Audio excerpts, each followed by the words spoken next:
समाज में कई तरह के लोग मिलते हैं। कुछ लोगों की आदत होती है कि बहुत ही कम बोलते हैं, जरूरत पड़ने पर उतना ही बोलते हैं जितने में उनका काम चल जाए। अगर कोई चीज उनसे एक शब्दों में पूछी जाए तो उसका उत्तर भी वह एक शब्दों में ही देने का प्रयास करते हैं। कुछ लोगों की आदत होती है कि बेवजह बिना मतलब बोलते रहते हैं। कहा जाए तो उनके मन में प्रश्नों का खजाना होता है। एक प्रश्नों का उत्तर सुने नहीं कि दूसरे प्रश्न पूछ लेते हैं। एक 15 वर्ष का लड़का था।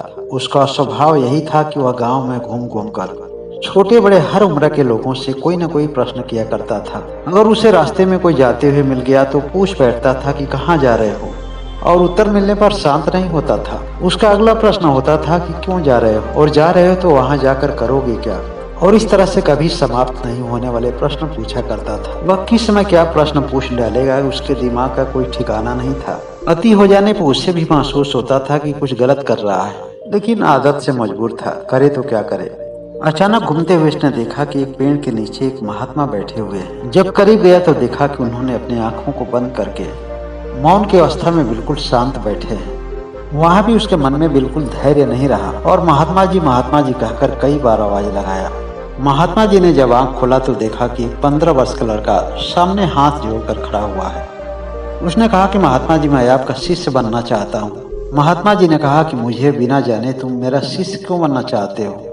उसने कहा कि आपको देखकर लगा कि आपके अंदर बहुत सारा ज्ञान होगा और मेरे अंदर बहुत सारे प्रश्न हैं। अगर आपने मुझे अपना शिष्य बना लिया तो मैं अपने सभी प्रश्नों का उत्तर आपसे जान पाऊंगा। मैं अपने सभी प्रश्नों का उत्तर जान पाऊंगा, यह कोई अनिवार्य नहीं है, लेकिन मेरे पास एक प्रश्न जरूर है जिसका उत्तर जानना अनिवार्य है। महात्मा जी ने उस बालक से कहा कि पूछो, तुम्हारा प्रश्न क्या है। उसने कहा कि जीवन का वह कौन सा एक मूल मंत्र है, वह कौन सा एक ज्ञान है जिसे ज्ञात हो जाने के बाद आदमी के अंदर उठ रहे सभी प्रश्नों के उत्तर मिल जाते हैं। महात्मा जी ने कुछ ही समय में उस लड़के की पूरी कमजोरी को जान लिए। चंचल मन की वजह से वह केवल प्रश्न पूछने की जिज्ञासा रखता था। उसका पूरा ध्यान उसका प्रश्न पूछने में लगता था। उत्तर क्या मिला और कितना सही मिला, इस बात से भी उसका कोई विशेष संबंध नहीं था। केवल प्रश्नों को पूछने की वह जिज्ञासा रखता था। महात्मा जी ने कहा कि मैं तुम्हारे प्रश्नों को उत्तर जरूर दूंगा, लेकिन इससे पहले तुम हमारे एक प्रश्न का उत्तर दो। लड़के ने पूछा कि महात्मा जी, प्रश्न क्या है। उन्होंने पूछा कि तुम्हारी वह कौन सी एक आदत है जिसे छोड़ने के बाद तुम्हें हर आदमी पसंद करेगा।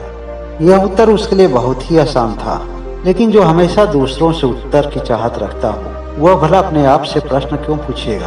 और इस प्रश्न का उत्तर तो केवल उसी के पास था, और यदि दूसरा कोई बता भी दे तो किसी भी उत्तर में उसकी उत्सुकता कहाँ होती है।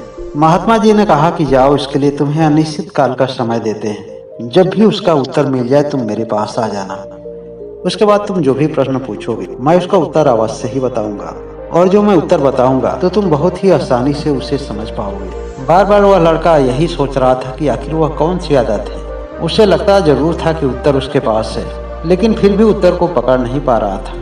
एक दिन अपने गांव में ऐसे ही भटक रहा था, ऐसे ही कुछ उल्टे सीधे सवाल पूछ रहा था। उसने देखा गांव में एक आदमी मर गया है और सभी उसके चाहने वाले रो रहे थे। अचानक उस लाश के पास गया और वो लोगों से पूछने लगा कि इस आदमी को क्या हो गया है। किसी ने कहा कि यह दुनिया छोड़ दिया है। फिर उसने पूछा कि यह दुनिया क्यों छोड़ा है। किसी ने कहा कि काफी दिनों से बीमार था। फिर उसने पूछा कि बीमार क्यों था। उसके बाद लोगों से वह अनेक प्रश्न पूछा, लेकिन उसके बाद किसी ने उसका जवाब नहीं दिया। जो हर दिन घूम घूम कर लोगों से प्रश्न करता था, वह एक दिन एक पेड़ के नीचे बैठकर चिंतन कर रहा था कि कई दिन हो गए गुरुजी के प्रश्नों का उत्तर नहीं मिल पाया। एक गांव के ही बुजुर्ग आदमी उस लड़के को जब एकांत में बैठे देखे तो बड़ा ही उन्हें आश्चर्य हुआ कि जो सुबह से रात तक केवल लोगों से प्रश्न पूछता हो, इतना शांत और स्थिर कैसे दिख रहा है। वह करीब जाके उस लड़के से पूछे कि क्या हुआ बेटा, आज तुम्हारे पास कोई भी प्रश्न नहीं है क्या। वह लड़का ने कहा कि हर दिन मैं दूसरों से प्रश्न करता था, लेकिन आज हमसे किसी ने प्रश्न किया है जिसका उत्तर मैं अभी तक नहीं खोज पाया। बुजुर्ग आदमी ने कहा कि कहो तो मैं तुम्हारी कुछ मदद करूं। उसने कहा कि दादाजी, मैं आज एक महात्मा जी से मिला। मैंने उनका शिष्य बनने का आग्रह किया तो उन्होंने कहा कि तुम पहले मेरे एक प्रश्न का उत्तर दो, तब मैं तुम्हें अपना शिष्य भी बनाऊंगा और तुम्हारे किसी भी प्रश्न का उत्तर भी मैं दूंगा। और उनका प्रश्न यही है कि वह कौन सी मेरी एक आदत है जिसे छोड़ देने के बाद लोग हमसे खुश रहेंगे। बूढ़े बाबा ने कहा कि केवल एक आदत है बेटा, जितना हो सके कम बोलो और अधिक से अधिक लोगों की बातों को सुनो। जो कह रहे हैं उसे समझो और जरूरत पड़ने पर ही किसी से प्रश्न करो। तुम्हें पता नहीं है कि तुम्हारे गांव के लोग तुम्हें देखकर कतराते हैं। तुम्हारा प्रश्न कभी कभी इतना अटपटा होता है कि लोग बहुत ही ज्यादा क्रोधित हो जाते हैं, लेकिन तुम्हारी अवस्था पर तरस खाते हुए तुमसे कोई कुछ भी नहीं कहता है। लड़के को उस बूढ़े बाबा की बात समझ में आ गई कि बाबा जी मेरी आदत के बारे में ठीक ही कह रहे हैं। अगर कोई हमारे उम्र का लड़का कहता तो शायद मैं उसे अपना मजाक समझता, लेकिन जो मुझे खुद ही समझ लेना चाहिए वह मुझे किसी और से समझना पड़ रहा है। वह बाबा जी को धन्यवाद देकर के महात्मा जी के पास पहुंचता है। उसने कहा कि गुरुदेव, आपके प्रश्नों का उत्तर मुझे मिल गया। आपने मेरी एक आदत के बारे में पूछा था जिसे छोड़ने के बाद हर आदमी मुझसे खुश रहेगा। वह मेरी आदत है प्रश्न पूछने की आदत। मैं उल्टा सीधा प्रश्न करके लोगों को जबरदस्ती बुलवाता हूँ। महात्मा जी ने कहा कि सही सही बताना, तुमने उत्तर स्वयं खोजा है कि किसी की मदद से पाए हो? उसने कहा कि मेरे पड़ोस में एक दादाजी रहते हैं। उन्होंने मेरे चेहरे को देखकर मेरे परेशानी का कारण पूछा और सहसा मैंने अपने परेशानी को ही बता दिया। हालांकि मैं इस संबंध में किसी से भी कोई मदद लेना नहीं चाहता था, लेकिन उन्होंने कुछ बोल दिया और मैंने उसे सुन लिया। मैंने भी यही समझा कि शायद सही उत्तर यही होगा। लेकिन हे गुरुदेव, आपसे मेरा नम्र निवेदन है कि कृपा करके आप मुझे सही उत्तर बताएं। महात्मा जी ने कहा कि जो तुमने प्रश्न किया था उस प्रश्न का उत्तर भी इसी प्रश्न में है।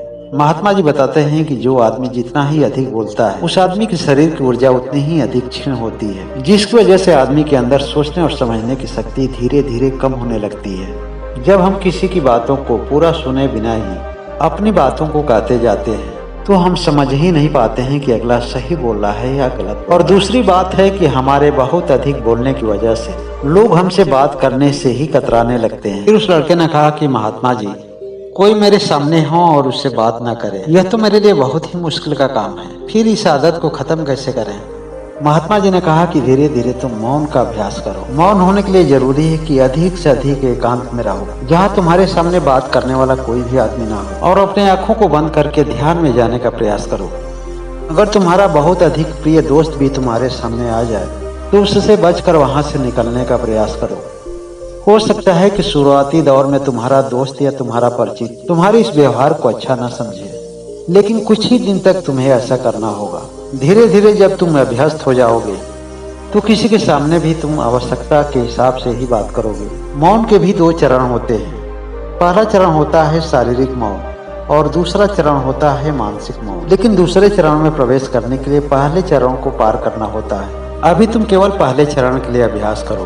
पहले चरण में तुम्हें सफलता तभी मिलेगी जब तुम्हें ध्यान लगाना आ जाएगा।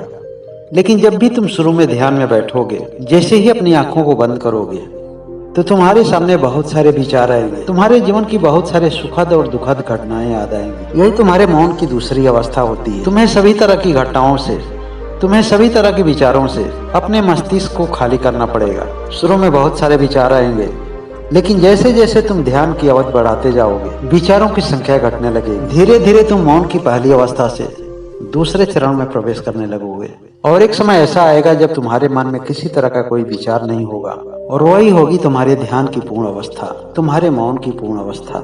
वह लड़का अपने गुरुदेव से दीक्षा लेकर अपने घर को गया और दूसरे दिन से ही मौन की अवस्था साधने लगा। कई दिन तक प्रयास किया लेकिन फिर भी असफल रहा। वह दोबारा अपने गुरुदेव के पास गया और कहा कि हे गुरुदेव, कृपा करके आप हमें अपने शरण में ले लें, क्योंकि मैं जानता हूँ कि गुरु के सानिध्य बिना यह मेरी सफलता संभव नहीं है। और इस तरह से वह लड़का महात्मा जी के सानिध्य में आश्रम में रहने लगा। गलत आदत और गलत अभ्यास को बदलने में समय तो लगेगा ही, यह महात्मा जी को अच्छी तरह से मालूम था। इसीलिए उस लड़के से बहुत थोड़ा थोड़ा अभ्यास कराते थे ताकि कहीं उस क्रिया से उसको उबर न हो जाए। उस लड़के को बहुत समय लगा, लेकिन वह ध्यान साधने में सफल हुआ। लड़का अपनी सफलता से बहुत ही खुश था, लेकिन उससे कहीं ज्यादा खुशी उस महात्मा जी को थी, क्योंकि जितना ही ज्यादा बिगड़ा हुआ शिष्य होता है उसकी सफलता किसी भी गुरु को उतना ही अधिक सुख देती है, क्योंकि एक शिष्य की सफलता में ही एक गुरु की सफलता छिपी होती है।